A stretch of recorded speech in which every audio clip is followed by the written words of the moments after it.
সকলকে শুভেচ্ছা জানিয়ে শুরু করছি আজকের মহিলা মহল।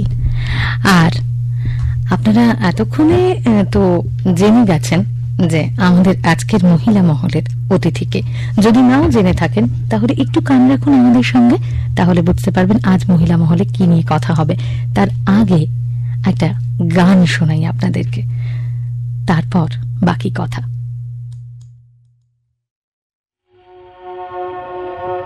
জামিনী না যেতে জাগালে না কেন বেলা হলো মরিলারে, জামিনী না যেতে জাগালে না কেন বেলা হলো মরিলারে, বেলা হলো মরিলারে। পরমে জড়িত চরণ দুখানি কেমনে যাইব পথের মজে, পরমে জড়িত চরণ দুখানি কেমনে যাইব পথের মজে, বেলা হলো মরিলারে। জামিনী না যেতে জাগালে না কেন বেলা হলো মরিলারে, জামিনী না যেতে জাগালে না কেন বেলা হলো মরিলারে, বেলা হলো মরিলারে। আমাদের নিতার প্রদীপ তার বাতাস লাগে, পবনের কোলে শরতের চাঁদ হইল সদন বাজে। পাকে ডাকে বলে গেল বিভাবের মধু চলে চলে লইয়া গব, আমি লইছিল কবরে যাব, আমি লইছিল কবরে আদর, কেমন যাইব পথের মনে, আমি লইছিল কবরে আব, কেমন যাইব পথের মনে, বেলা হলো মরিলারে। জামিনী না যেতে জাগালে না কেন বেলা হলো মরিলারে, বেলা হলো মরিলারে। পরমে জড়িত চরণ দুখানি কেমনে যাইব পথের মাঝে, বেলা হলো মরিলারে। জামিনী না যেতে জাগালে না কেন বেলা হলো মরিলারে। আমাদের নিতার প্রদীপ তার বাতাস লাগে, পবনের কোলে শরতের চাঁদ হইল সরণ মাগে। তাকে তাকে বলে গেলে বিভাব মধু চলে চলে লইয়া গব, আমি যেতে কবরে আবরে কেমন যায় গো কালে, বেলা হলো মরিলারে। জামিনী না যেতে জাগালে। ভর দুপুর বেলা ঘোর জ্যৈষ্ঠে মনে হতে পারে তো যে এই আবার কি গান, কেনই বা শুরু করলাম। তবে হ্যাঁ, যাদের রেডিও শোনার অভ্যেস আছে বা রেকর্ড শোনার অভ্যেস আছে তারা একটা জিনিস বুঝতে পেরেছেন যে অনেক পুরনো রেকর্ড। কত পুরনো, ঠিক কতটা পুরনো, সেইটাই কথা তিনি বলবেন। যিনি বলবেন তিনি আজকে আমার অতিথি। হ্যাঁ, সত্যি সত্যি একটা প্রায় দুষ্প্রাপ্য রেকর্ডই শোনালাম আপনাদেরকে। কথাটা তার মুখ থেকেই শুনুন। অতিথি মানস মুখোপাধ্যায়। রবীন্দ্র গবেষক বললে পরিসরটা ছোট হয়ে যায়। এক একজন মানুষ আছেন না যে কোথায় যে তার মুক্তি, কোথায় তার খোঁজা, সেটা বোধহয় সবাই আমরা তল পাই না। তিনিও খুঁজতে শুরু করেছিলেন। খুঁজতে খুঁজতে যতই অতলে ডুব দিয়েছেন ততই আরো আরো সেই অসীমের খিদে বা অজানারে জানার আগ্রহটা বেড়েছে। আর তাই তো ধীরে ধীরে হয়ে উঠেছেন এক প্রতিষ্ঠান। আজ আমার অতিথি মানস মুখোপাধ্যায়, রবীন্দ্র গবেষক শুধু নয়, রবীন্দ্রনাথের যে রেকর্ড সেই রেকর্ডের সংগ্রাহক। আপনাকে স্টুডিওতে স্বাগত।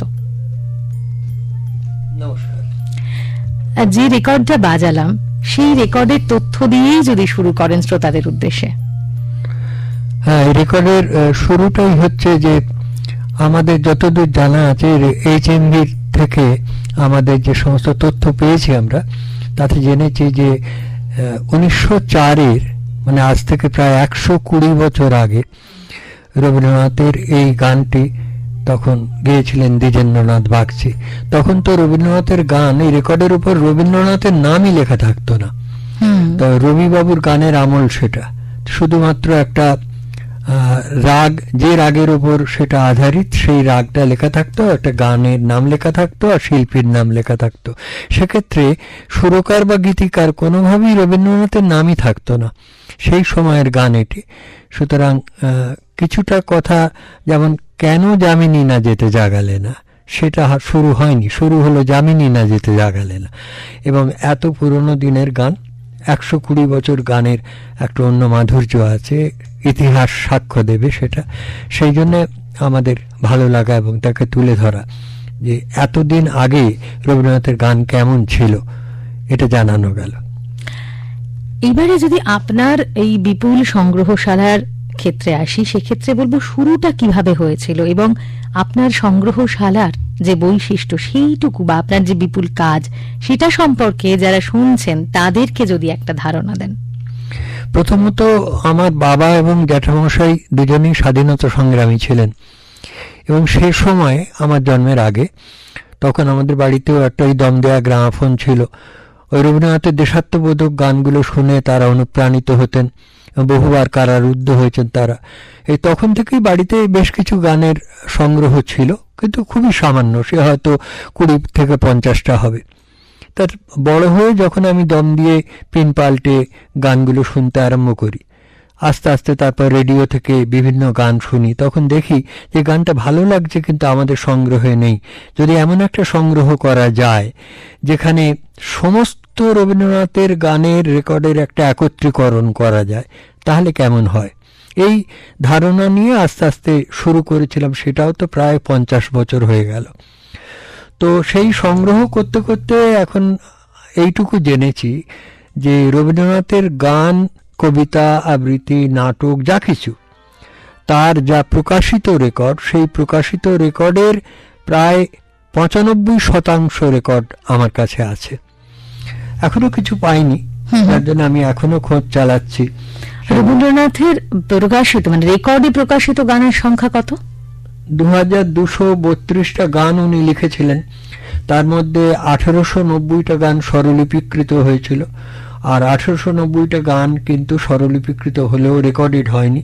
রেকর্ডেড হয়েছিল 1876টা গান, তার মধ্যে 1874টা গান আমার কাছে আছে, কিন্তু রেকর্ড নয়।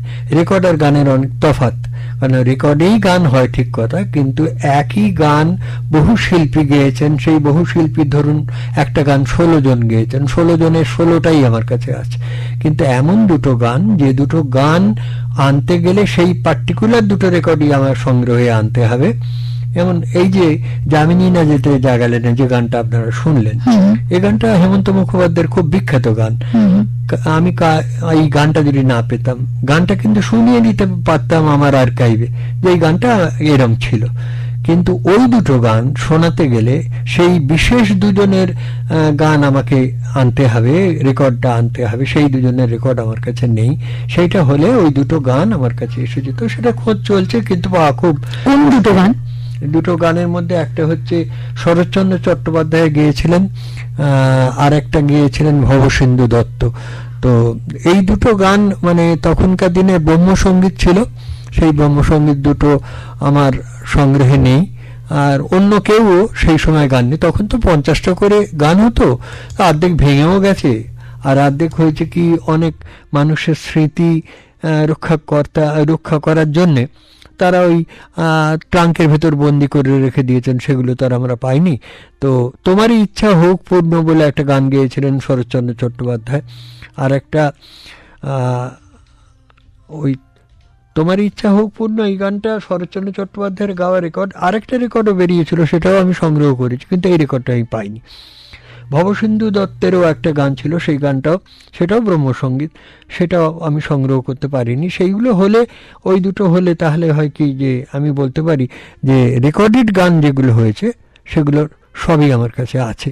কিন্তু ওই যে বললাম না, যে একই গান হয়তো কোনো একজন বিশেষ শিল্পীর গান আমার কাছে নেই, কিন্তু তার মানে এই নয় যে গানটা আমার কাছে নেই, কিন্তু ওই শিল্পীর রেকর্ডটা আমার কাছে নেই, কিন্তু গানটা আছে। তো এক্ষেত্রে ওই দুজন ছাড়া আর কেউ গাননি বলেই ওই দুটো রেকর্ডেই ভাড়ারে আনতে হবে, তবে ওই দুটো গান শুনতে পারবো, তা না হলে ওই দুটো গান শোনা যাবে না। এরকম হয়েছে, যেমন 16টা গান আছে, 16টা গানের মধ্যে এমন হতে পারে যে ধরুন পঙ্কজ মল্লিক, হেমন্ত মুখোপাধ্যায়, চিন্ময় চট্টোপাধ্যায় এদের সবার গান আছে, হয়তো দ্বিজেন মুখোপাধ্যায়ের গাওয়া গানটা আমার নেই। সেই হলো কি যে দ্বিজেন মুখোপাধ্যায় শিল্পী হিসেবে তার ওই গানটা আমার নেই, কিন্তু গানটা নেই এমন না, কিন্তু এই দুটো গান ওই পার্টিকুলার দুটো রেকর্ড না জোগাড় করলে সেই দুটো গান আমার ভাড়ারে আসবে না, এই হলো ব্যাপার।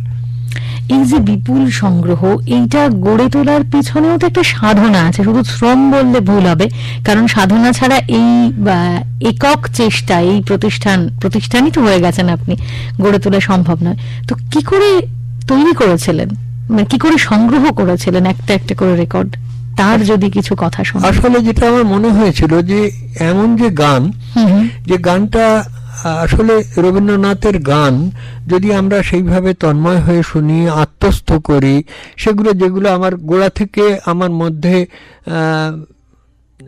সেগুলো ঢুকিয়ে দিয়েছিলেন মা বাবা, তারা আমার মধ্যে প্রাণিত করেছিলেন তার গান শুনিয়ে, যে এই গানটা কি অর্থ, কখন রচনা করেছিলেন, কত কষ্ট পেয়ে তবে এটা রচনা করেছেন, কেউ মারা গেছেন তখন এই গান রচনা করেছেন, এই যে রচনার ইতিহাসগুলো তাদের কাছ থেকে শুনেছিলাম। তারপরে বিভিন্ন বই জোগাড় করে রবীন্দ্রনাথের গানের এই যে প্রেক্ষিত, সেই প্রেক্ষিতগুলো নিয়ে তারপরে কাজ করতে করতে মনে হয়েছে যে এই সব রেকর্ডের যদি একটা সম্ভার তৈরি করা যায় তাহলে রবীন্দ্রনাথের গানের একত্রীকরণটা করা সম্ভব। সেই জন্য আমি শান্তিনিকেতনে প্রায় 5 বছর গবেষণার কাজে গিয়েছি, সেখানকার যে টোটাল কালেকশন সেগুলো দেখে এসেছি, লিখে নিয়ে এসেছি, তাদের কি আছে আমার কি নেই, এইগুলো দিয়ে ট্যালি করার পর আমার একটা আউটস্ট্যান্ডিং লিস্ট তৈরি করেছি।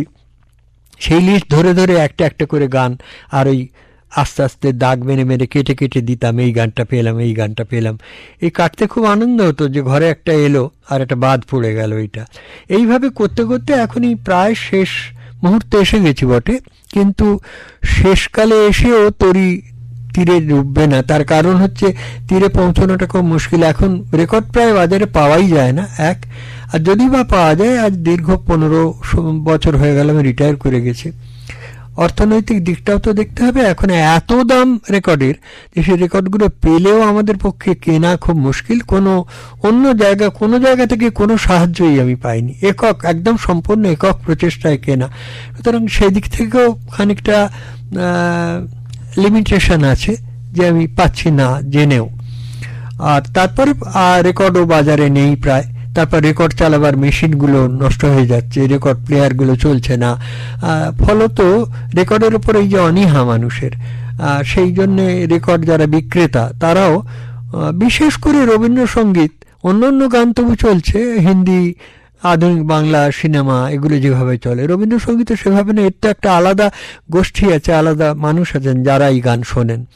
সুতরাং সেই সমাজের মানুষরা যারা রবীন্দ্রনাথের গান ভালোবাসেন তাদের সংখ্যাটাও এত কম যে, এবং এই রেকর্ডের অপ্রতুলতা, মেশিনের অভাব, এসবের জন্যই আগ্রহটাও লোকের কমে যাচ্ছে।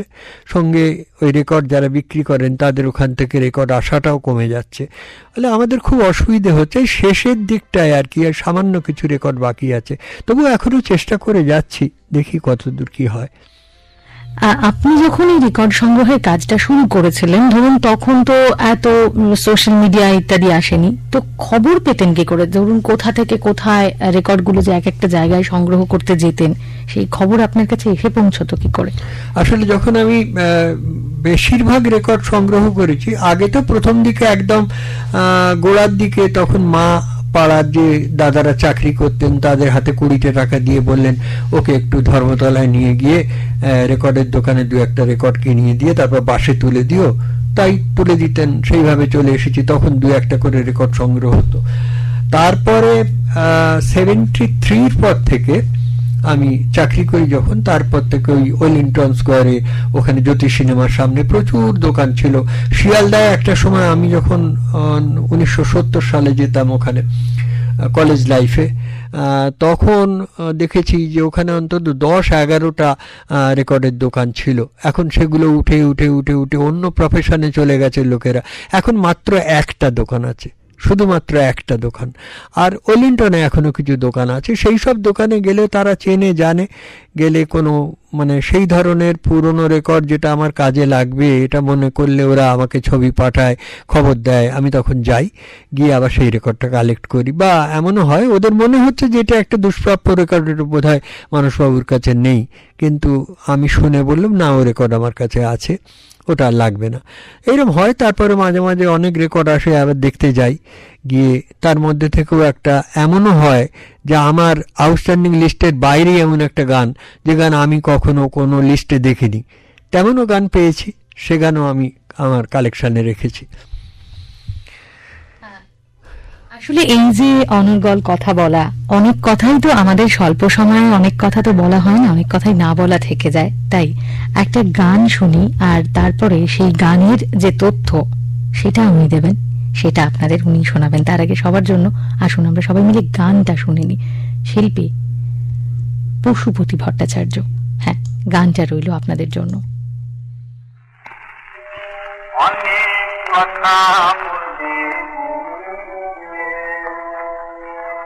আমি তোমার কানে কানে কত নিশ্চিত কানে কত গোপন গানে গানে অনেক কথা শুনে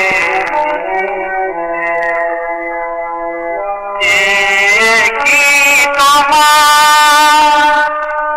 মনে আছে তাই তো কাছে এলেম কাছে, কি তোমার মনে আছে তাই তো কাছে এলেম কাছে, রাতের বুকের মাঝে তারা মিলিয়ে আছে সকল খানে কত নিশ্চিত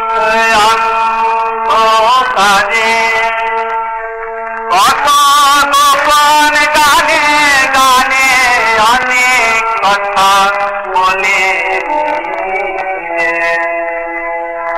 আমি তোমার কানে কানে কত নিশ্চিত কানে কত গোপন গানে গানে অনেক কথা বলে,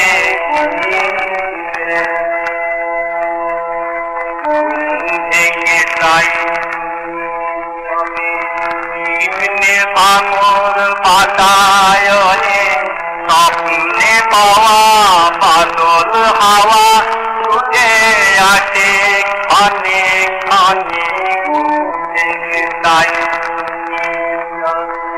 বৃষ্টি ধারা ঘরে খাও বাগানের মরমরে বৃষ্টি ধারা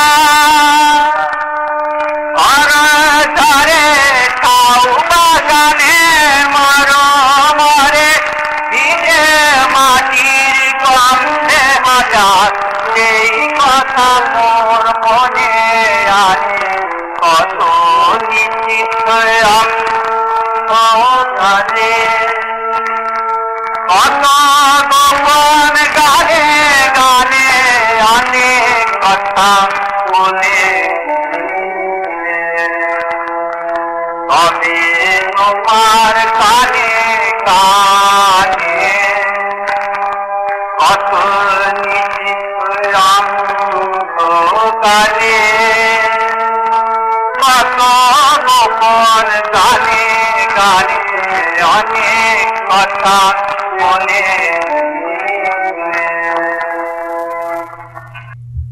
এবারে আপনারা শুনবেন মানস মুখোপাধ্যায়ের কথা। আর অবশ্যই যারা কান রেখেছেন তারা তো কানেই শুনছেন। এই পশুপতি ভট্টাচার্য উনি ডাক্তার ছিলেন এবং রবীন্দ্র সান্নিধ্য পেয়েছিলেন। রবীন্দ্রনাথের ডাক্তারবাবু ছিলেন এটা বললেও ভুল হবে না।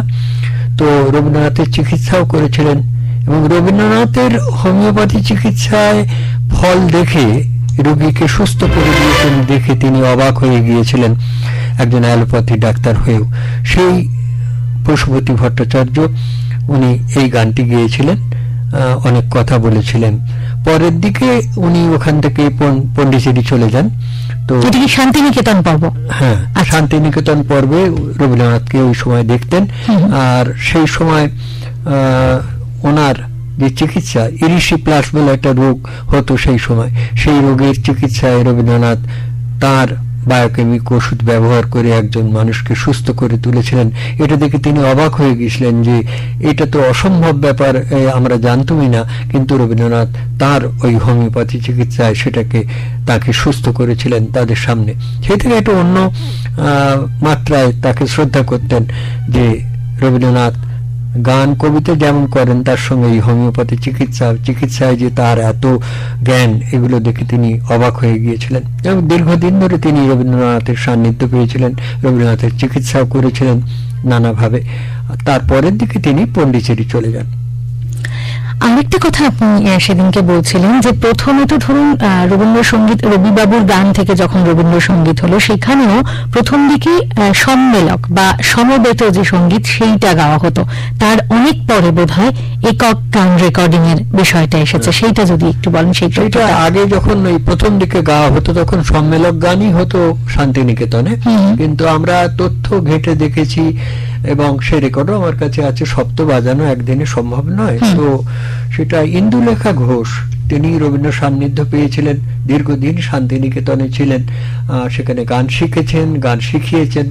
তিনি আমাদের যতটুকু যা ইতিহাস ঘেঁটে দেখেছি যে তিনি প্রথম রবীন্দ্রনাথের গান, একক গান রেকর্ড করেছিলেন। মানে এমনি আগে গাইতেন, একক গান রেকর্ড করেছেন কথাটা ঠিক না, একক গান তিনি শান্তিনিকেতনে শুরু করেছিলেন একক, তার আগে সব সম্মেলক গান হতো। আচ্ছা, তো তারপরে তার রেকর্ডও হয়েছিল, বোধহয় 6টা রেকর্ড হয়েছিল, 6টা রেকর্ডই আমার কাছে আছে। তিনি আজকে প্রায় বিস্মৃত প্রায় হয়ে গেছেন, তবু। এবং ইন্দুলেখা ঘোষ হচ্ছেন প্রথম মহিলা শিল্পী যিনি রবীন্দ্রনাথের গান রেকর্ড করলেন। বেশ, তো আজকের মহিলা মহলে একটু আমরা তার একটা গানের একটুখানি ছোঁয়া নিই, কারণ আরো কিছু কথা আপনার কাছে শুনবো। একটুখানি ছোঁয়া ইন্দুলেখা ঘোষের একটা গানের একটু নিই আমরা।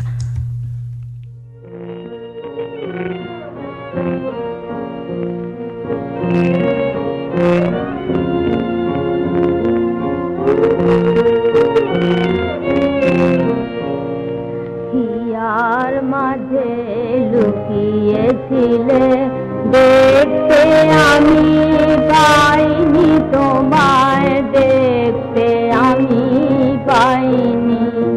আমার হিয়ার মাঝে লুকিয়েছিলে, দেখতে আমি পাইনি তোমায়, দেখতে আমি পাইনি। বাহির পানে চোখ মেলেছি, বাহির পানে আমি হৃদয় পানে যাইনি। আমার হিয়ার মাঝে লুকিয়েছিলে।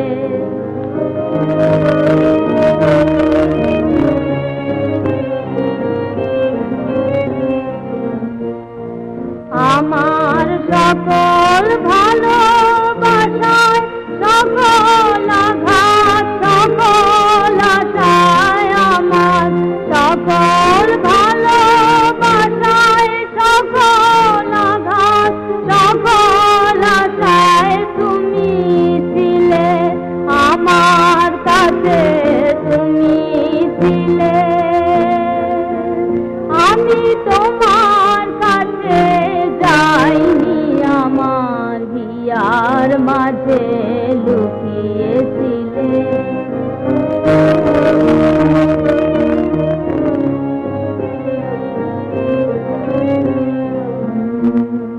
তুমি মোর আনন্দ হয়েছিলে আমার খেলায়, তুমি মোর আনন্দ হয়েছিলে আমার খেলায়।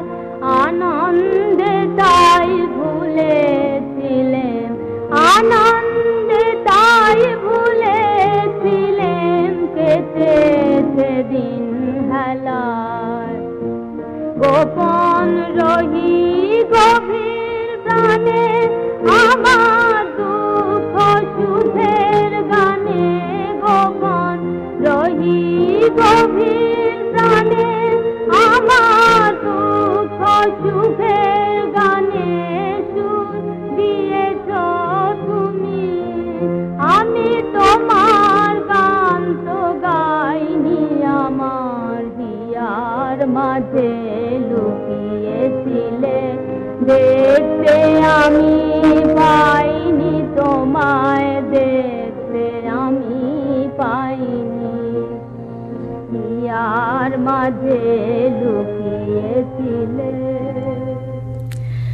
কণ্ঠে মহিলা মহলের যিনি অতিথি অর্থাৎ মানস মুখোপাধ্যায় তিনি আছেন।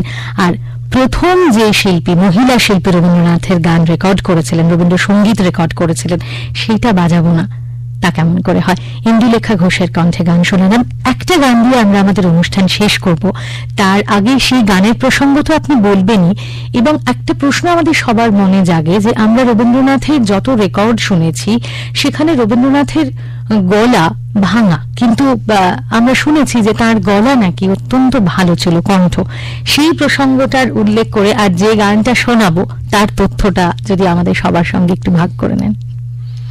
রবীন্দ্রনাথের গলা যে অসম্ভব ভালো ছিল সেগুলো বিভিন্ন তথ্যে যারা রবীন্দ্রনাথের সান্নিধ্য পেয়েছেন, স্মৃতিচারণ করেছেন, তাদের সমস্ত লেখা থেকে আমরা জানতে পারি যে অসাধারণ গলা ছিল রবীন্দ্রনাথের। তারা একজন আটজন নয়, অনেকেই হয়তো বলবেন যে রবীন্দ্র সান্নিধ্য পাওয়া মানুষ যারা দু চারজন তারা রবীন্দ্রনাথকে ভালোবাসতেন, শ্রদ্ধা করতেন, তাই হয়তো এগুলো বলেছেন, তা নয়। বহু বহু মানুষ, অসংখ্য মানুষ যারা শুনেছেন, এবং রবীন্দ্রনাথ যখনই যেখানে যেতেন বক্তব্য রাখতে, সেই বক্তব্যের পরেই রবিবাবুর গান, রবিবাবুর গান বলে চিৎকার করে উঠত লোক, আর রবীন্দ্রনাথকে একটা দুটো গান গাইতেই হতো। তো এইভাবেই একটা ভারত ও ইংরেজ বলে একটা বড় নিবন্ধ রবীন্দ্রনাথকে একটা সভায় পাঠ করতে হয়েছিল। দীর্ঘ নিবন্ধ পাঠ করার সময়, সেই দিনই তার গলাটা এমনিতেই খারাপ ছিল, আর ওই দীর্ঘ নিবন্ধ পাঠ করার পরে তার শরীরটা খুব খারাপ লাগে, গলার অবস্থা খুব খারাপ হয়ে যায়। কিন্তু ওই দর্শকদের ওখান থেকে এক ভীষণভাবে আকুতি মিনতি করা হয় যে রবিবাবুর গান একটা গাইতেই হবে। সেই দিন রবীন্দ্রনাথও প্রত্যেককে অনুরোধ করেছিলেন যে আজকের দিনটা আমাকে ছেড়ে দাও, আমি গাইতে পারবো না, আমার গলার অবস্থা খুব খারাপ। কিন্তু সভাপতির আসন অলঙ্কৃত করেছিলেন বঙ্কিমচন্দ্র চট্টোপাধ্যায়। তিনিও বললেন যে আমিও তো অনেক দিন ওই গলা শুনিনি, সেই জন্যে আমিও অনুরোধ করছি ওদের সঙ্গে যদি একটা হয়। সেটা আর এড়াতে পারেননি রবীন্দ্রনাথ। এই দীর্ঘক্ষণ ওই বক্তব্য রাখার পর শরীর খারাপ থাকা সত্ত্বেও তারপরে যখন আবার ওই গানটা গাইলেন, সেই গানটা গাওয়ার পর থেকেই ওর গলা চোখট হয়ে গেল। এবং রথীন্দ্রনাথ তাঁর পুত্র তার পিতৃস্মৃতিতে এই কথা উল্লেখ করেছেন যে সেই থেকেই যে বাবার গলা যে খারাপ হয়ে গেল সে আর ফিরে এলো না। আমরাও এরকম একটা অনুষ্ঠানকে মনে রাখতে চাই, তাই তার কণ্ঠে এই গানটা দিয়ে শেষ করব। কিন্তু এই গানের যে বিশেষত্ব, যে গানটা আজকে শোনাবো, সেটা যদি একটু সকলকে জানান। হ্যাঁ, এই গানটা হচ্ছে তবু মনে রেখো। আসলে যে কোনো সৃষ্টিকর্তা তার শ্রেষ্ঠ জিনিসকে মানুষের কাছে রেখে যাচ্ছেন, তার জন্য একটা বিনতি থাকে, যদি ভুলে যাও মরে জানাবো না অভিমান, কিন্তু আমার গানটা মনে রেখো, এইটার একটা আবেদন সবারই থাকে। রবীন্দ্রনাথ তো সেখান থেকে ব্যতিক্রমী নন, রবীন্দ্রনাথও সেই আবেদন করেছিলেন তবু মনে রেখো। কিন্তু গানটা গাইবার সময় এই যে মনে রাখার জন্য যে আবেদন, যে প্রত্যেকে একটু আবেগপ্রবণ হয়ে পড়েছিলেন, হয়ে একটা সময় প্রাথমিকভাবে আমরা মনে করতাম যে ওটা বোধহয় টেকনিক্যাল ফল্ট একটা, যে তো আর বু ওই দুটোর মাঝখানের একটা যে স্পেস সেটা একটু বেড়ে গেল হঠাৎই। তখন আমরা ভেবেছিলাম যে এটা কোনো কারণে ওই টেক করার সময় কিছু ত্রুটি হয়েছিল, যান্ত্রিক গোলযোগ। কিন্তু পরে ডক্টর চিত্রলেখা চৌধুরীর কাছ থেকে জেনেছিলাম, তার একটা লেখাও আমার কাছে আছে, যে তখন নীরদ বন্দ্যোপাধ্যায় বলে একজন রেকর্ডিস্ট ছিলেন হিন্দুস্তান রেকর্ড কোম্পানিতে, তিনি তার অভিজ্ঞতার কথা বলেছিলেন যে রবীন্দ্রনাথ ওই সময়টা গাইতে গাইতে আবেগপ্রবণ হয়ে গিয়ে পকেট থেকে রুমাল বার করে চোখের জলটা মুছেছিলেন, এবং সেইটুকু সময়ের মধ্যে ওই একটা স্পেসটা বেড়ে যায়, এবং সেইটাই রয়ে যায় ইতিহাসে যে রবীন্দ্রনাথের গানের মধ্যে ওই ফাঁকটা কেন। চলে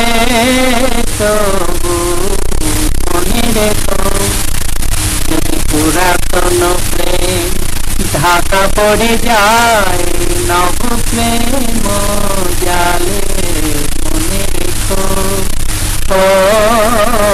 তবু মনে রেখো, যদি থাকি কাছাকাছি দেখিতে না পাও ছায়ার মতো, আছি মনে রেখো, তবু মনে রেখো, আসে আঁখি পাতে, যদি জল আসে আঁখি পাতে, একদিন যদি খেলা থেমে যায় মধুরাতে, তবু মনে রেখো একদিন যদি বাধা পড়ে কাজে শারদ প্রাতে, মনে রেখো যদি পড়িয়া মনে ছল ছল জল নাই দেখা দেয় নয়ন কোণে, তবু মনে রেখো, তবু মনে রেখো, যদি জল আসে আঁখি পা। আপনাদেরও নিশ্চয়ই আজকের অনুষ্ঠান মনে থাকবে। আজকের মতো মহিলা মহল এই পর্যন্তই। আমাদের সঙ্গে ছিলেন মানস মুখোপাধ্যায়। আপনাকে অনেক ধন্যবাদ। আপনি খুব ভালো থাকুন, সুস্থ থাকুন এই কামনা করি। প্রতিদিন নিরন্তর।